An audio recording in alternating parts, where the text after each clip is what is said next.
Hey guys, Jay, welcome back to the channel. So guys, today, as fully expected, Mondo has actually teased the 2000X Master of the Universe action figures for pre-sale. Oh my goodness, everybody. Now, as you know, whenever Mondo drops a tease like this, the actual pre-orders can't be too far behind. So I wanted to showcase and take a deep dive look at what we do know for this particular release, as it's been quite the mystery, to be perfectly honest with you. These have been much sought after, and we did catch a glimpse of them at San Diego Comic-Con 2025. I was absolutely blown away by what I saw. I wanted to share that once again with you guys so you can see exactly what we will probably be getting in this particular pack up. All right, guys, without further ado, let's take a look at the Master Universe 2000X line by Mondo. I wanted to remind everybody that myself and my good friend Danny Green will be at Joelanta 2025 this September 26th, 27th, and 28th. Not too long now, everybody. We're going to be there celebrating G.I. Joe and all of its wonderful history. It's absolutely amazing. As a matter of fact, speaking of history, the godfathers of G.I. Joe will be in attendance for Joelanta, including Larry Hama, one of the absolute reasons why G.I. Joe is the way it is today. He literally wrote the book on G.I. Joe, not just figuratively. He literally is some of the creative reason why G.I. Joe characters are the way they are. Publishing them in Marvel Comics way back when. Bucky O'Hare as another one of his great creations. Wolverine Comics working with Marvel for such a long time, as well as Ant-Man. And so many other wonderful different titles. Conan the Barbarian, Batman, Wonder Woman, X-Men, Spider-Man, Daredevil, and dozens more. He will be there at Joelanta 2025. You have to check him out. He is literally a living legend for G.I. Joe fans. It's a freaking amazing. He also will be there along with Ron Rudat, the man who literally sculpted G.I. Joes from 1982 through 1986. He is an incredibly talented individual. And of course, once again, one of the godfathers of G.I. Joe. It's going to be amazing to meet him in person. And of course, there is Michael Charles Hill. He wrote some of the most popular episodes in G.I. Joe for the Sunbow cartoon. Definitely, guys, head over to Joelanta, meet some of these incredible creators, as well as other wonderful toy tubers.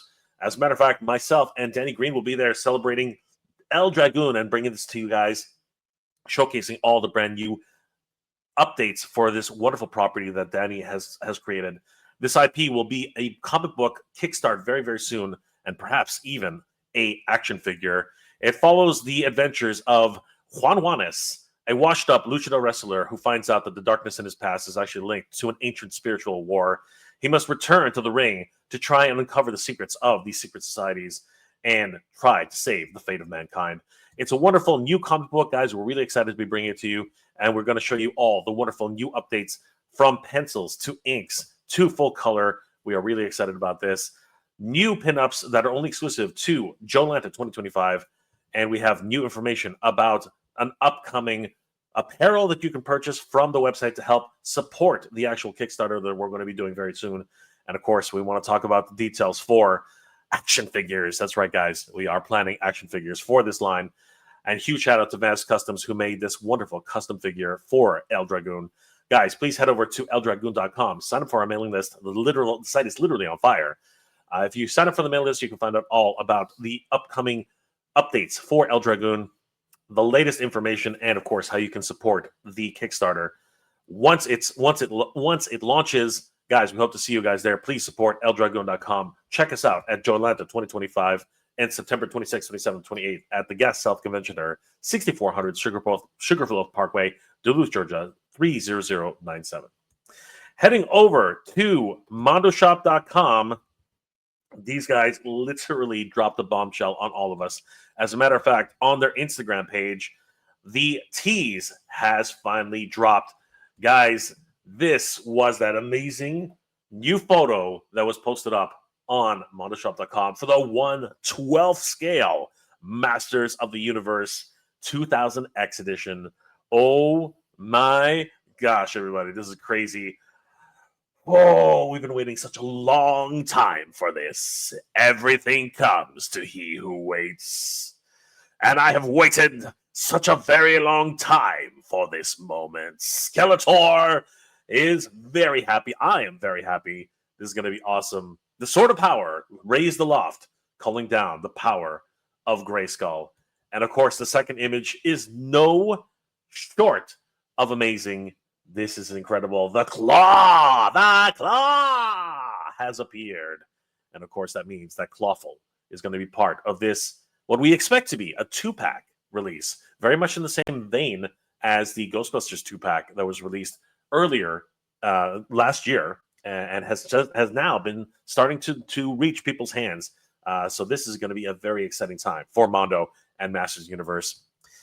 Heading back to Facebook, we can take a look. Sorry, heading back to the photos, we can take a look at the details here. Now, the sword itself is actually in backlight, but you can see the wonderful details of the actual Sword of Power. I'm going to be the first to admit, I am not the biggest fan of the Sword of Power, but the way the Mondoverse has actually put this together and created this brand new take on the Sword of Power, I have to say I'm enamored by it. It is wonderfully detailed. It is the right scale in terms of what I think. I think the comic book and the movie edition, the television editions are comically oversized, in my opinion. I think the sword is still very nice in terms of a fantasy epic type of mix of technology and ancient smithery. You know what I mean? Like smiths from an ancient time helped to create this, but there is technology imbued into this sword. Even the way it transforms, that's the one thing that so far, from the cartoon to the actual toy itself, I've never seen a transforming version of the sword, which, they have a Transformers license, so now probably you get a good idea to try something like that. We can see He-Man's hand, along with his gauntlet, on his right hand. I think it is his right hand, lifting the sword aloft and bathed in this golden light. It's absolutely stunning. Taking a closer look at the claw itself, again, it's a wonderful tease. And look at all the details. You can literally see barnacles growing on Clawful's arm. But generally, that means that he's been sitting down he's been sitting in the same place for a long time. But it does give the indication that he is ancient.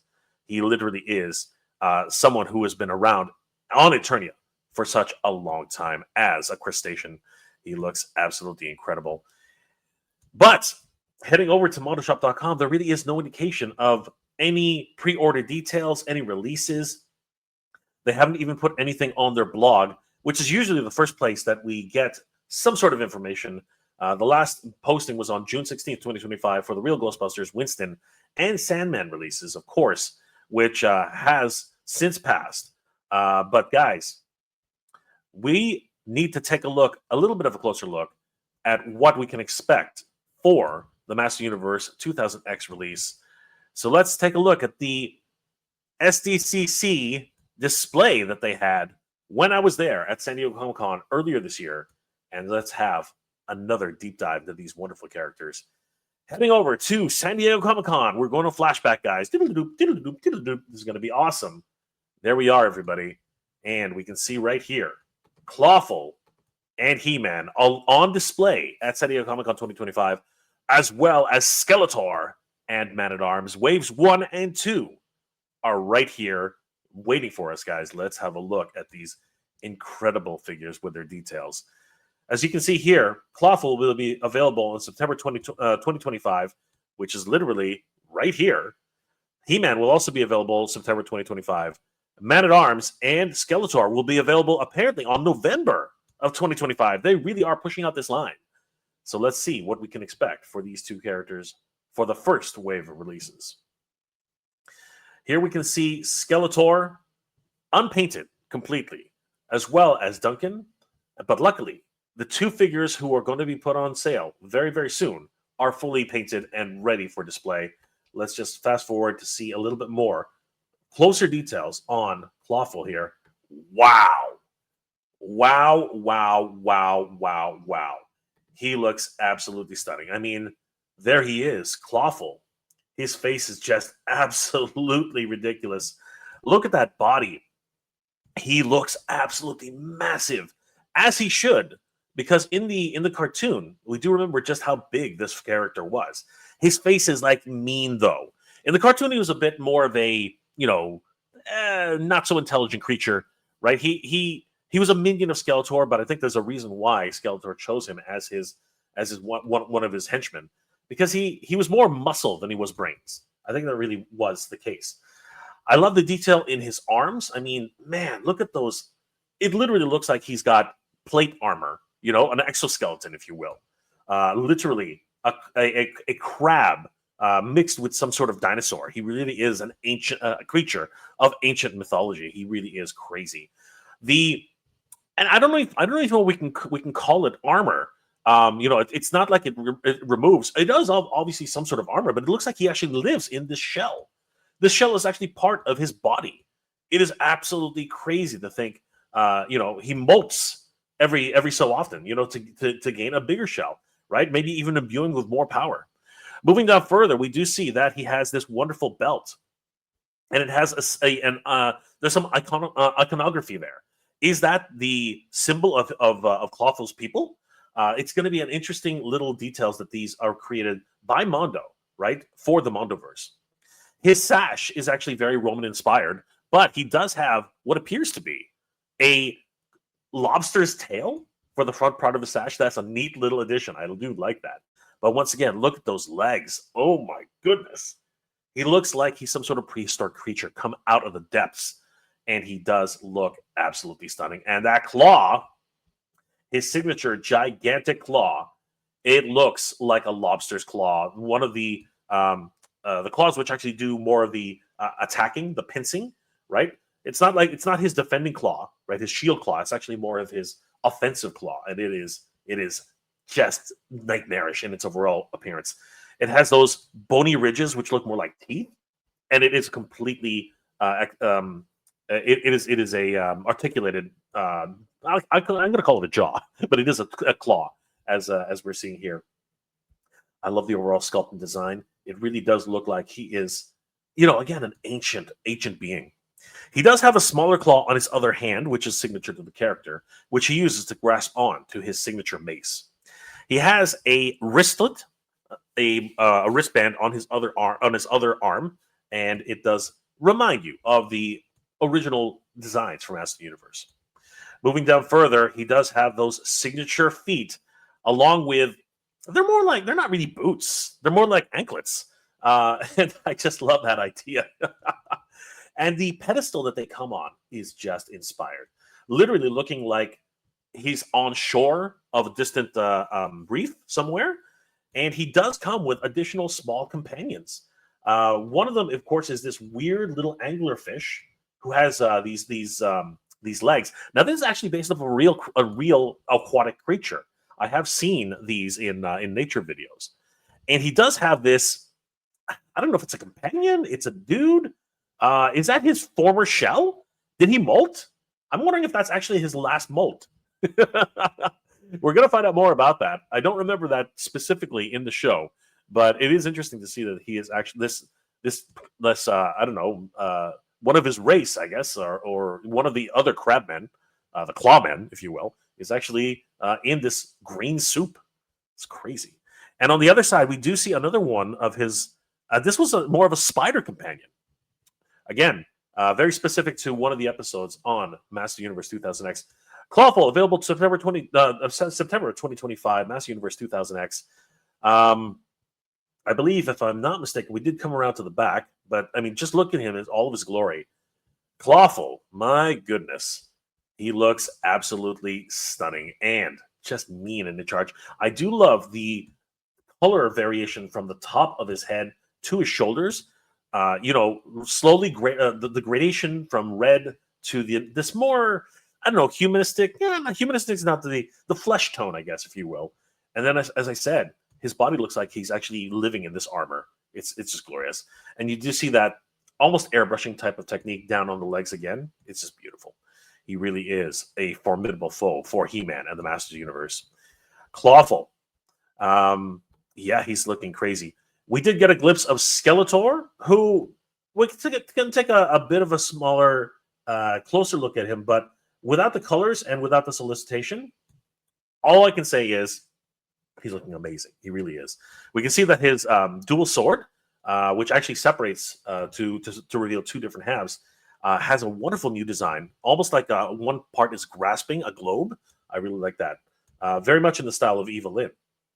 His face is just perfect. I really do love that overall look. Very much indicative of the original design from the Four Horsemen, but at the same time, modified to the nth degree. He looks so sinister in his overall appearance. I love the new straps and the bone heraldry that's actually on his chest.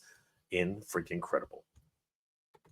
Moving down further, we do see such wonderful, immense detail in the sash and the belt. My goodness.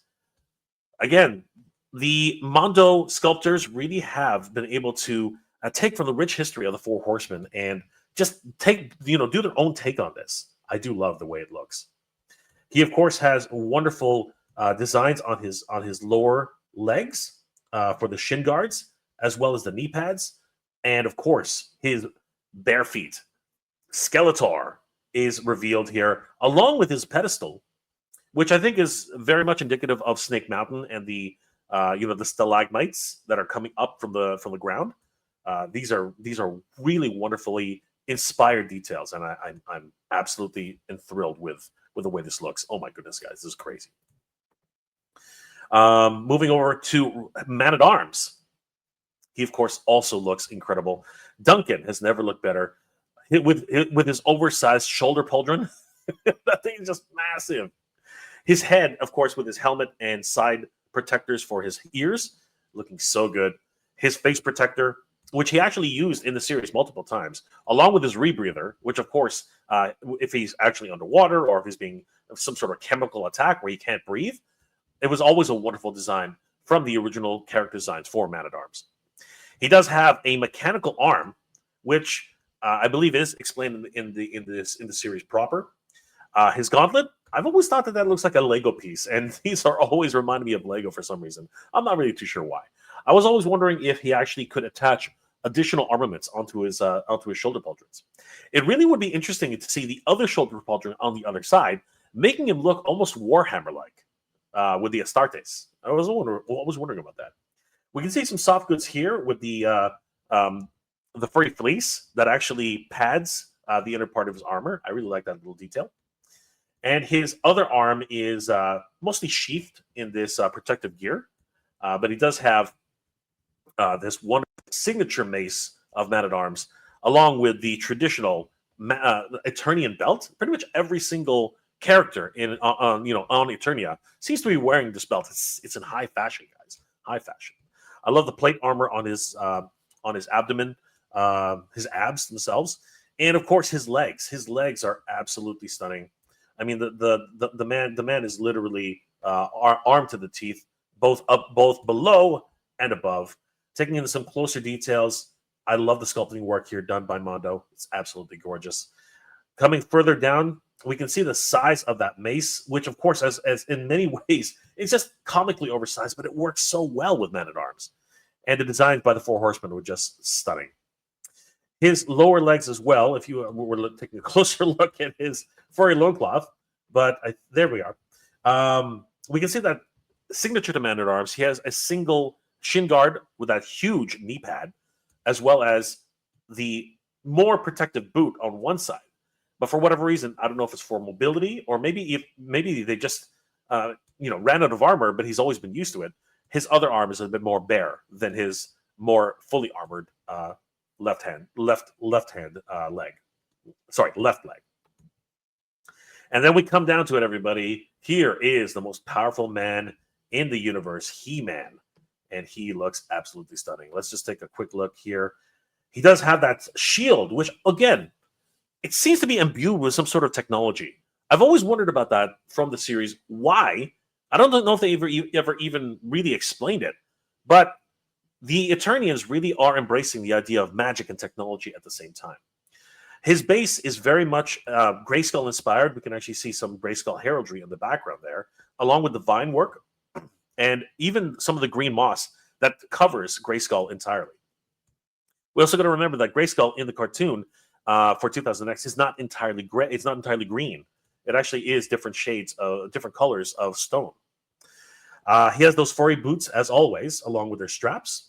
And it's interesting to see that he actually has a stand to hold the character on this diorama, which is interesting in and of itself.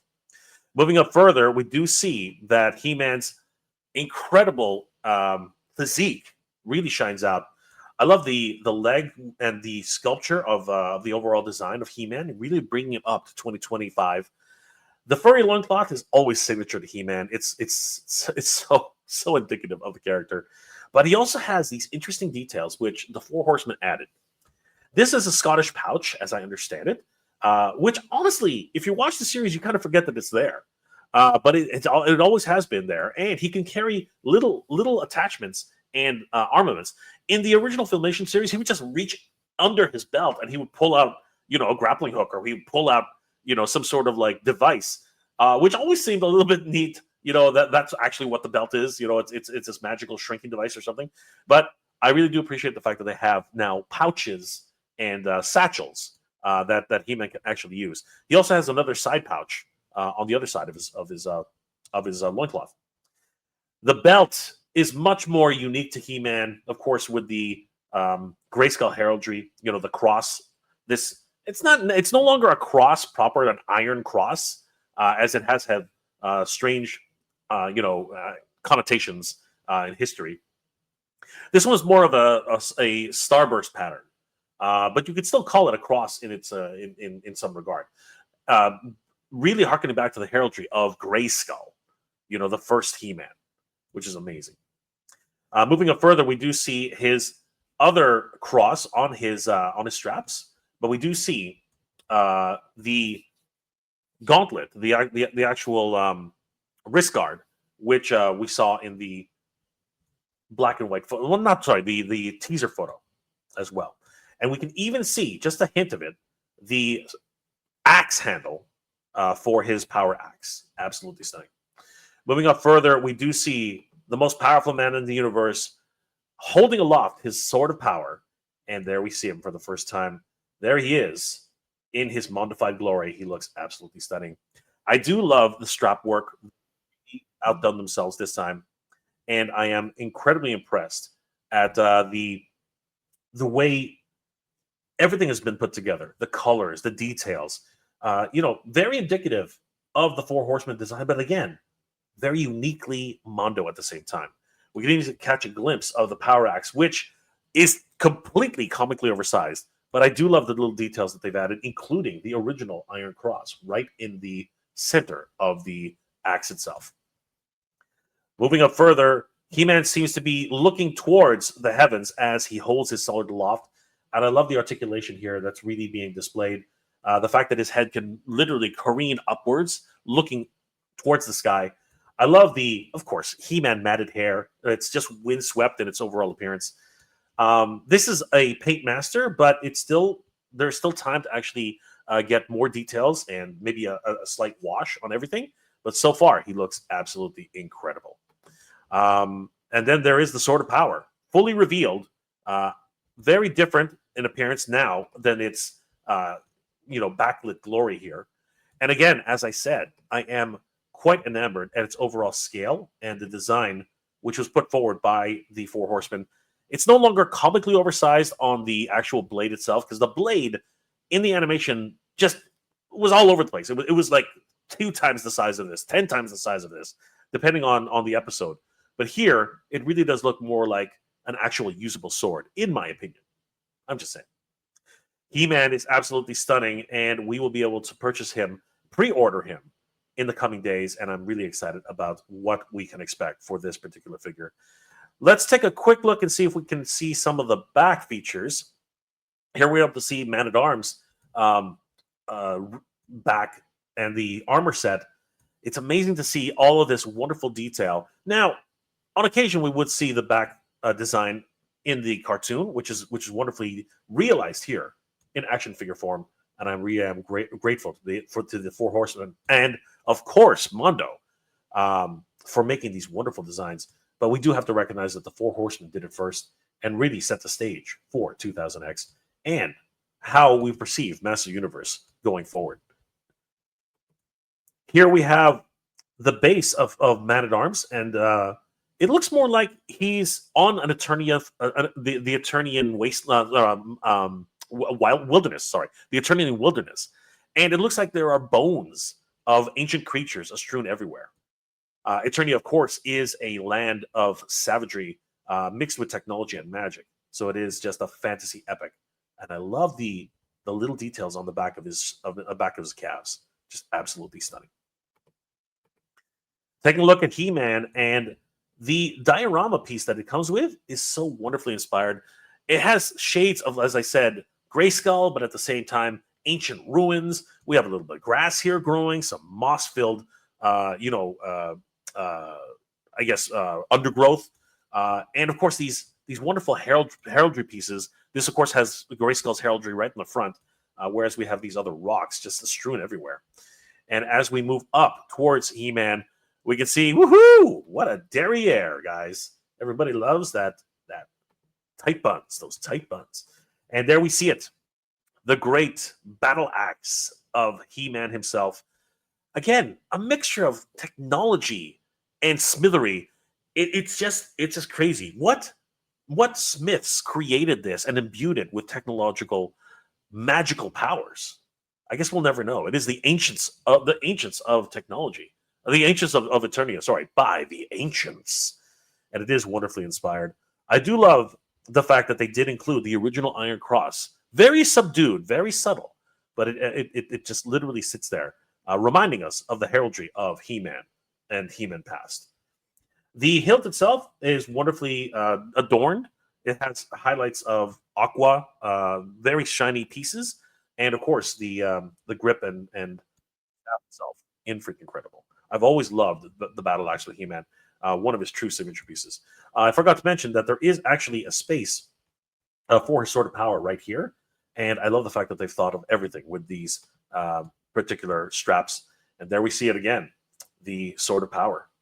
Skeletor, we do see right here, and he, of course, is wonderfully inspired as well. And there we see his signature twin blades, which do separate to reveal the fact that he is more sinister and cunning than anyone gives him credit for. Unfortunately, I didn't really get too much time to take a look at Clawful, although we can catch a glimpse of him right here. Let's have there he is. So we can actually see on Clawful, as I said, this honestly looks like a piece of his body. Like it literally is a gigantic crustacean shell. So I really do love the designs that Mondo has come up with, and even his biceps. They literally do look like they are just bony shell-like protrusions with all these crustaceans and barnacles just living on, which have grown on top of his body. Looking further at his legs, he has those same crustaceans living on top, again, just embedding themselves on his body. And he does have another tail, another lobster tail. Fascinating. Freaking incredible, everybody. We're going to find out more details about this in the coming days. But I think it can't be denied that once Mondo starts to tease a little bit about what's happening on their social media, you know that the announcement for the pre-orders can't be too far behind. By the power of Grayskull, we have the power, everybody. We have the power. 2000X is on its way. Guys, I got to tell you, I am thrilled with this brand new 2000X line by Mondo. And this isn't the only 2000X line that's going to be released in 2026. We know now that Mattel proper is also planning a Cartoon Collection 2000X line. And they have not one, not two, but 3 complete lines of action figures. It's absolutely insane. We saw a glimpse of that on the San Diego Comic-Con display for the Master Universe and Mattel booth. It was absolutely massive. I have a video which we can showcase, and you can take a look at some details a little bit later. But I want to know from you guys, what are your thoughts about this new 2000X line being teased by Mondo? We know that pre-orders are going to be listed pretty soon once they start making these little teases. And it's going to be interesting to see how these guys are priced, what it is that they're going for, and if they're able to be purchased individually or have to be purchased in a double set to be able to get Clawful. That would be interesting. Let me know in the comment section below, guys. What are your thoughts about the pricing for these Mondo 2000X figures? Do you think that they will be priced similar to the real Ghostbusters figures at $101 a figure, or in the 2-pack case for the special edition, the $202 that it took to pick up both Peter Venkman and Sam Hain, Egon Spengler and the Boogeyman, and of course Winston Zedmore and the Sandman, along with Rick Stantz and is that the Gobbler Ghost? I can't remember the big, huge with his mouth open. I can't remember his name. But is that the kind of price that we're looking for as collectors at $101 or $202 respectively? Or are you guys hoping that they're sub $100, perhaps, as low as $80 each, which really would help us in terms of collecting this entire line, particularly because, as you saw on the video, it looks like Skeletor and Man-at-Arms will be following suit in November of 2025. That's really, really close, guys. Or are you not much of a 2000X fan and you'd rather Mondo's concentrate on perhaps bringing Master Universe, their modified Master Universe line, down from their 1/6 scale all the way back down to 1/12 scale and see where that takes us? Wouldn't that be something, everybody? Let me know in the comments section below, everybody. Toy News continues, and if you want to take a look at the video where I literally did a tour of Mondo's SDCC booth, you can take a look at that video right here, as well as we're going to have a chat with our good friends over at Joelanta very, very soon, and the organizers, Brett, and perhaps some other special guests. And once that video posts, I'll have that video listed right here, and I'll see you guys there. Guys, I hope you're doing well, staying safe, and as always, everybody, thank you very much for watching. Guys, Master Universe is going strong in 2025, leading into 2026, and Master Universe has never been in the public's consciousness, the pop culture consciousness, as much as it has been today. Good journey, everybody. Geek proud.